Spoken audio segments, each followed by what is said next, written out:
Hello everybody, hope you're doing well.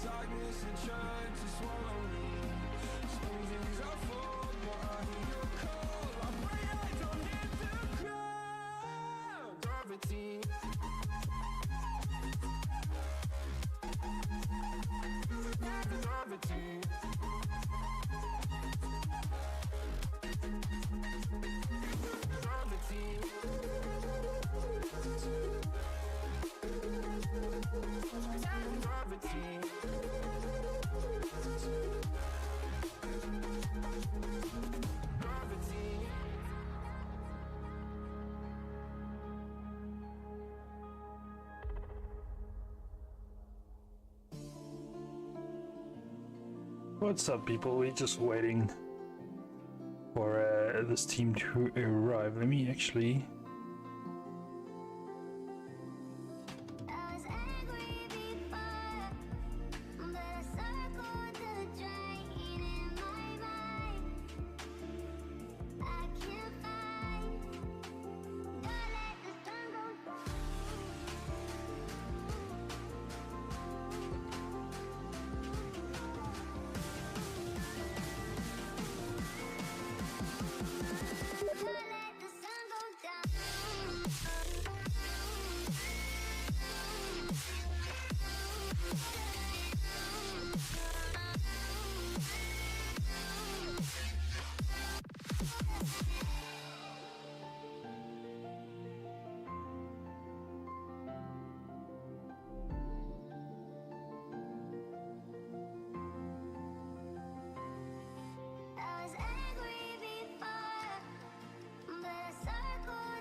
Go down. I'm actually watching the Navi game. Fuck me, they are struggling. That's the Navi CSGO versus G2 at the moment. And well, it's struggling. I mean, it's 15-14. They're just struggling to close it. G2 is busy rushing the B side. Oh, dude, Alexi and JL is cleaning up. Okay, well, this is their round, but this is it.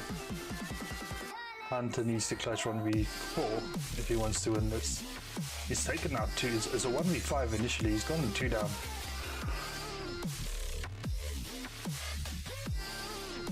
And Ahmad does take him.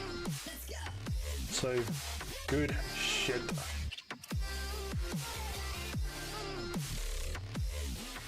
Good shit.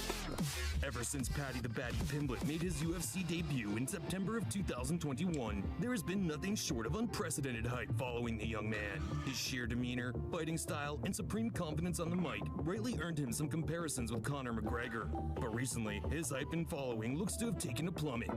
On an episode of one of his podcasts week, Paddy hosted UFC President Dana White, where both men took turns to rip into controversial journalist Ariel Helwani. This led a lot of MMA fans to label Pimblett as a sellout, especially when you consider the fact that Pimblett and Ariel seemed to have no prior issue beforehand. Things also went from bad to worse for Pimblett after he was granted a controversial decision against Jared Gordon in the days following the interview, in a fight that he was largely dominated. And his post-fight comments didn't do him any favors either, as that also made a lot of fans turn on him. However astronomical his rise may have been, How's it guys? How's it? We're just waiting for this game to start up. They have been having some issues with the load shedding. Let's see here, 9 out of 10 people have joined up, so we're just waiting for one more person. And then we'll kick this shit off.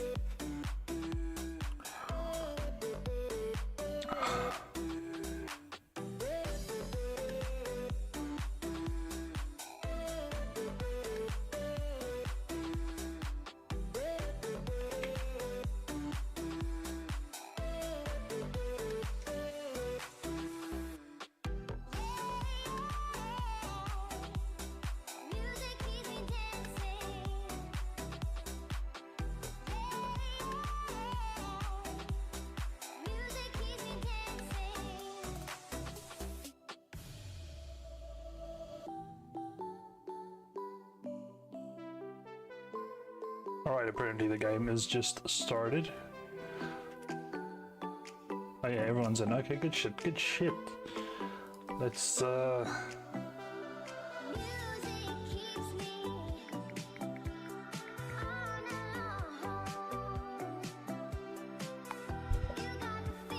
in. Alright.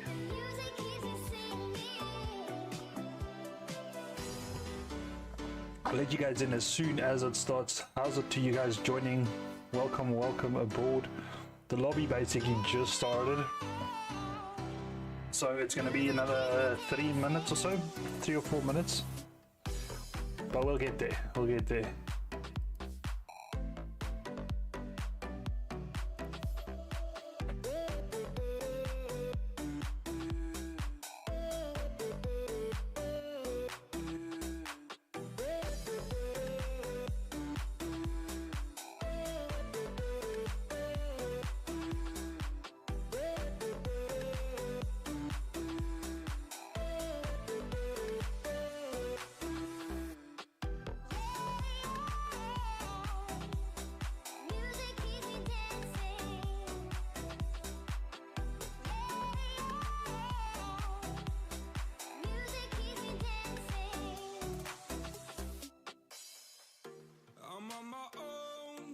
And alone, I feel the rain crashing down all around this empty town. We're searching for the lost and found, but you don't care, you're unaware. Keep moving like the scars aren't even there. Let's see here. Like a blazing flare. I'll bring you guys in as soon as the game starts. I'm not going to have my camera up tonight. We're going to try a couple of games without the face cam.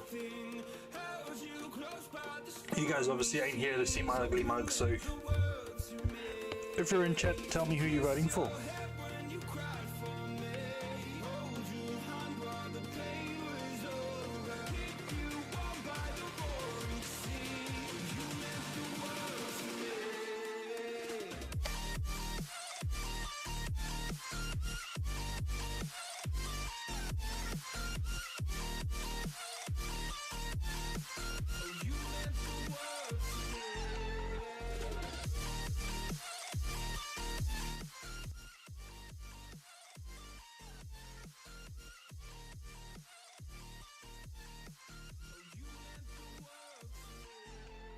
Alright, we're in. Drafting stage has officially started. We'll take the music off as soon as the game actually starts, but for now, let's keep it as it is.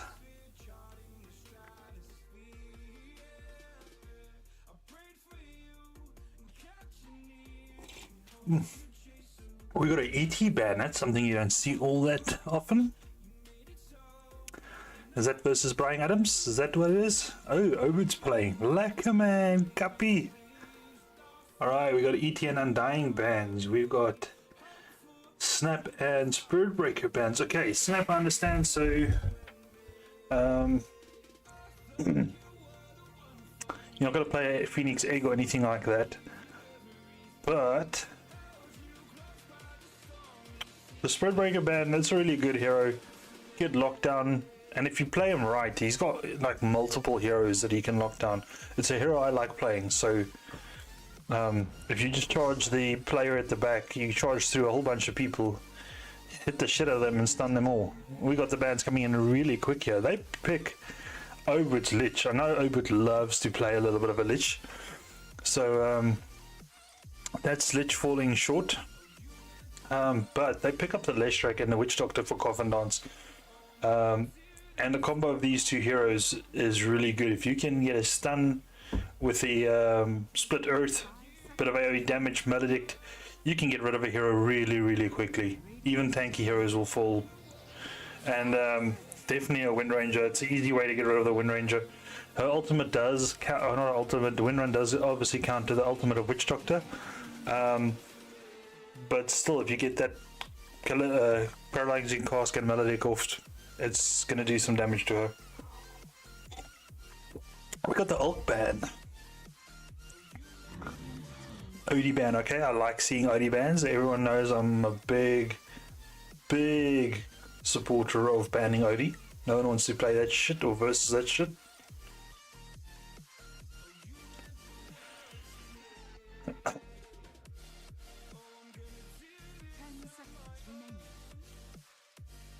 Well, Brian Adams and Toxic Bunny.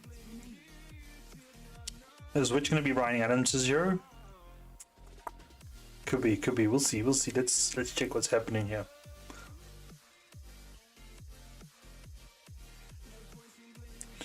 Let us know, guys, what's your predictions for the game?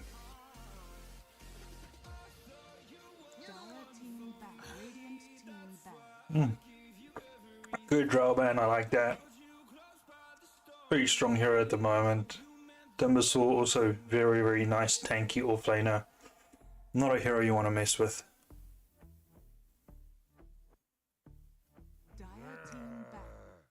Bloodseeker, alright, the Radiance, Bloodstone? My brain's broken. But yeah, let's say Bloodstone build.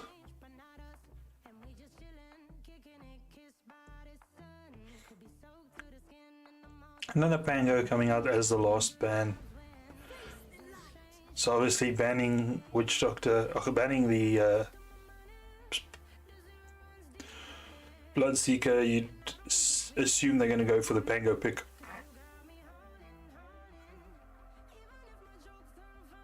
Now Dawnbreaker, I love this hero. She does a crap ton of damage when you versus especially two melee heroes. Her shard is super strong. She can be a great save, but they immediately pick the counter to her, alright? Her ultimate does damage, alright? Damage over time. In the area effect, actually. Not over time, area effect. And if Nick just walked in there with Spike Carapace that stuns you and you're stuck wherever you are, I've done this combo so many times. It literally forces you to BKB, buy a BKB and BKB before you start ulting. It is horrendous, alright? So, not ideal for Dawnbreaker, but the Juggernaut comes out. A lot of squishy heroes for FSU at the moment, or FU at the moment. So, not the tankiest of bunch. Dawnbreaker can get quite tanky. Leshrac, depending on the build you go with him, can get quite tanky, but in general, Lesh isn't known as a tank, so let's just go with Dawnbreaker as the tank at the moment. Bans coming out. Looking for an offlaner. Is Coffin still needing a support or a mid laner? Because Lesh could be both, right?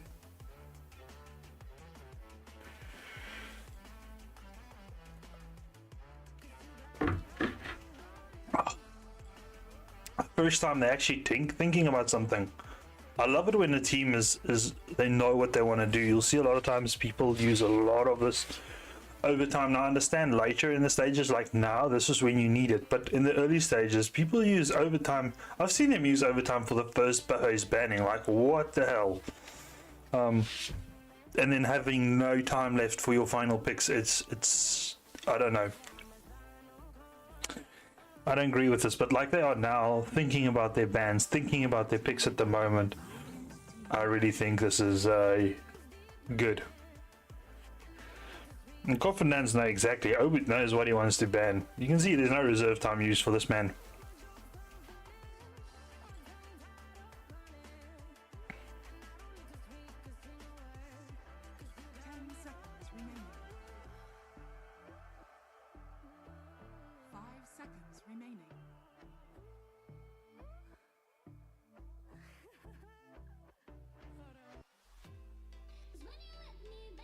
Again, thinking, but like I said, this is the time that you do think. I mean, by now you really got to plan this last pick and make sure this is the clutch pick. I don't see a Husker ban just yet. Husker can get deleted by the lineup of Coffin Dance, but not so much by FSU or FU. But now, sorry, by FU now. So it could be a really good pick for Coffin Dance to pick a Husker extra little hero. And I do say that Husker is a good mid, but a terrible offlaner. So they got the AA ban coming out as the final ban, really good. Very nice hero, especially now that the shard's been upgraded and reworked a little bit. The AoE stun on Frostblast, beautiful. 10 seconds remaining. 5 seconds remaining.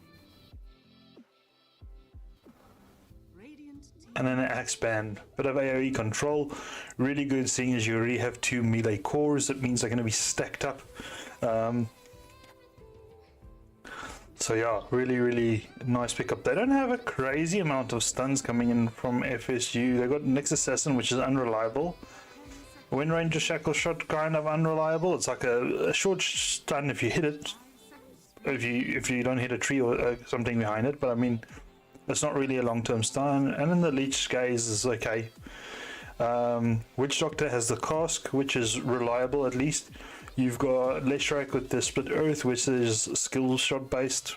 Okay, and then Dawnbreaker, Q, Celestial Hammer or whatever it is, swinging around and then hitting that final slam down.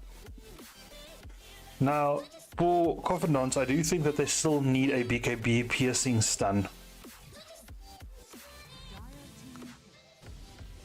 They finish up with the Night Stalker. So not bad at all. If that hero gets on any of these supports, they can be dead. So I'm hoping to see some force offs come out really quick from the supports of Coffin Dance. Because so far none of the carries are going to build their own. Lotus will also be great versus the Nyx, versus the Juggernaut, versus all the heroes except really Night Stalker. But Lotus is going to be epic. You can revert a lot of those spells.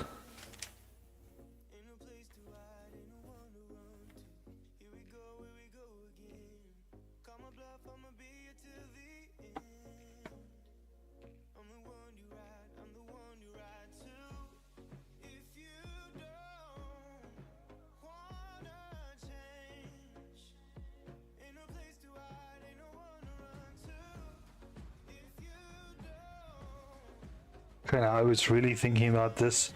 If it is a core, I'd like a nice ranged core. If it's a support, something like Oracle Dazzle would look good here.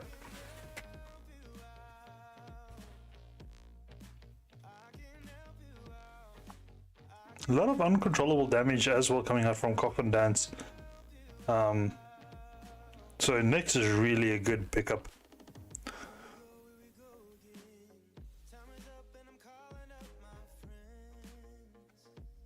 I was really thinking about this last pick here.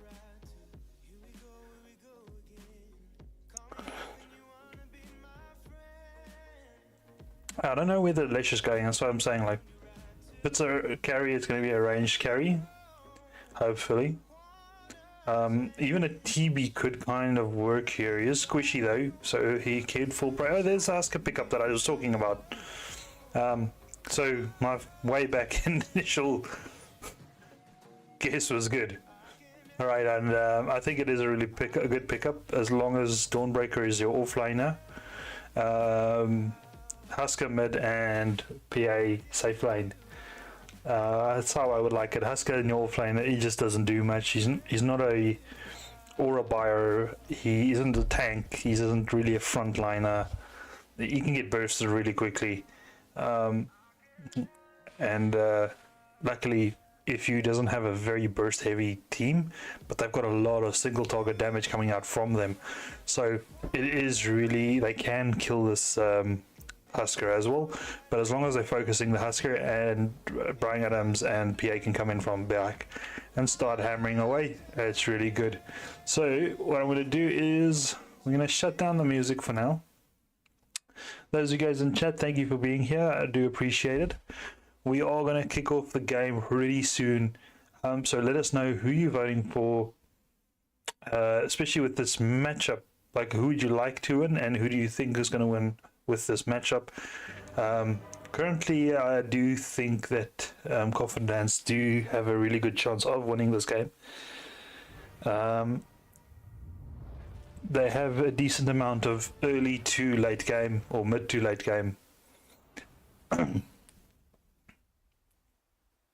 And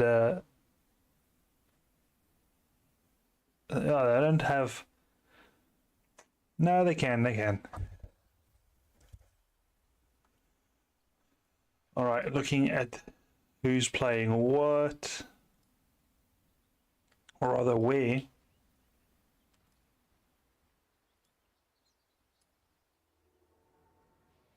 Got a bit of a khaki ping over here. Something's not right.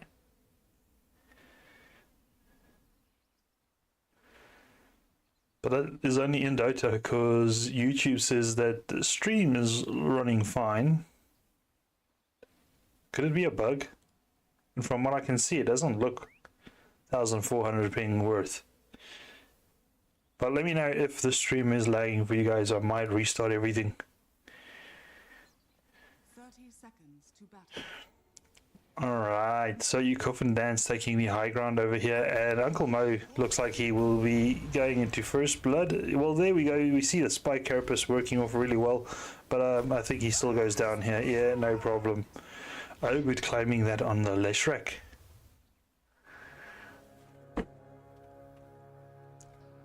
Windranger's got to be careful here. There's 5 enemy heroes here. He's going to go for the shackle shot, try and steal. Ask is available though, and all goes okay. Let me just open up the stream on another device quick.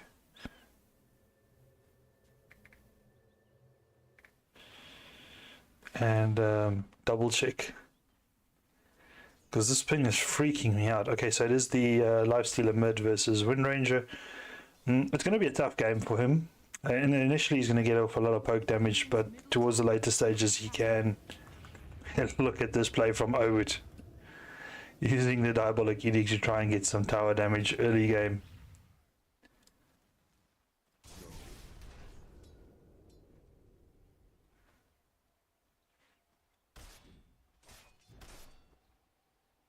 Radiant's middle tower is under attack. Sorry, I'm just trying to... And he's continuing to do this. He's really melting this tower. And so far, it doesn't look like the Dance Mob has realized this. The question is, let's just go to last hits. Brian Adams is doing fine in the last hits as well. He's not doing too bad. What does he play this hero with? He's going to go for the Bracer. Or play him with a Soul Ring. And then you go 1-3-1. Well, look at this tower. It's almost half HP. This is nasty, guys. This is such a nasty strat. Alright, I think the lag just kicked in.